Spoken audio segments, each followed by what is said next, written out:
अखाड़ा में आपका एक बार फिर स्वागत है। चीन में इजरायली राजनयिक पर हमला हुआ है। इजरायल के विदेश मंत्रालय का कहना है कि बीजिंग में इजरायली दूतावास के एक कर्मचारी को हमले के बाद अस्पताल में भर्ती कराया गया। राजनयिक की हालत फिलहाल स्थिर है, ये अभी कहा गया है। और वहीं पर हमास की ओर से और भी आतंकी हमलों की आशंका जताई गई है।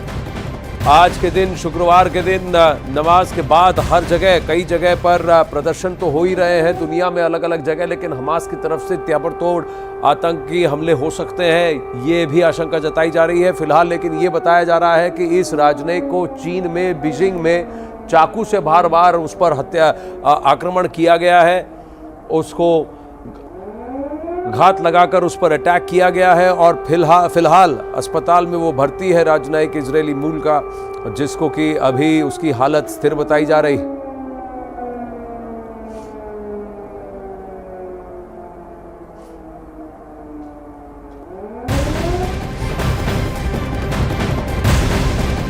वही आतंकी संगठन हमास ने एक बहुत बड़ा दावा किया है। हमास ने दावा किया है कि इजरायल के हवाई हमले में 13 बंधक मारे गए हैं, मृतकों में विदेशी भी शामिल हैं।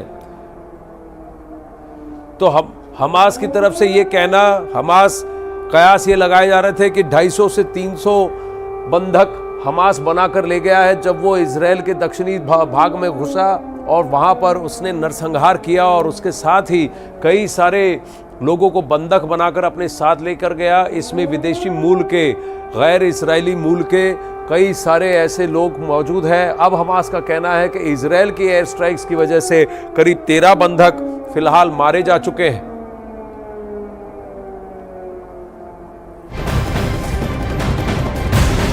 एक और बड़ी खबर इजरायल से आ रही है। अमेरिका ने कहा है कि इजरायल में 27 अमेरिकी नागरिकों की मौत हुई है, वहीं 14 अमेरिकी नागरिक अभी भी लापता हैं। दावा यह किया जा रहा है कि कई अमेरिकी नागरिक हमास की कैद में हैं। एक तरफ हमास ये कहता है कि इजरायल की एयर स्ट्राइक्स में 13 विदेशी बंधक मारे गए हैं, 13 बंधक मारे गए हैं। क्या इसमें अमेरिकी मूल के भी नागरिक हैं, ये देखने वाली बात होगी। जो 27 अमेरिकी नागरिक मारे गए थे वो लियोर इलाके में किबुत्ज समुदाय के एक त्योहार में शरीक हुए थे, वहीं पर इनकी मौत हुई है जहां हमास ने बर्बरता दिखाई थी, नरसंहार किया था। जिस वक्त हमास के आतंकी इजरायल में कत्लेआम मचा रहे थे, उस वक्त हमास का commander Mohammed Deif audio tape record कर रहा था। इजरायल में हुए संहार से इसकी सारी जिम्मेदारी इस हमास के कमांडर मोहम्मद दैफ की बताई जा रही है। एक आंख से देखने वाला, दोनों हाथ दोनों पैर से अपाहिज हो चुके इस आतंकी ने ही इजरायल की तबाही की संपूर्ण स्क्रिप्ट तैयार की थी।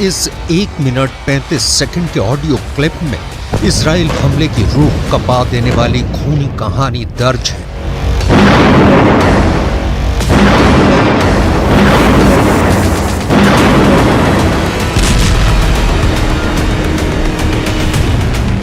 सिर्फ आवाज, बाकी कोई पहचान नहीं, क्योंकि वो अक्सर वीडियो में नकाबपोश ही नजर आता है या फिर सिर्फ उसकी परछाई ही दिखती है।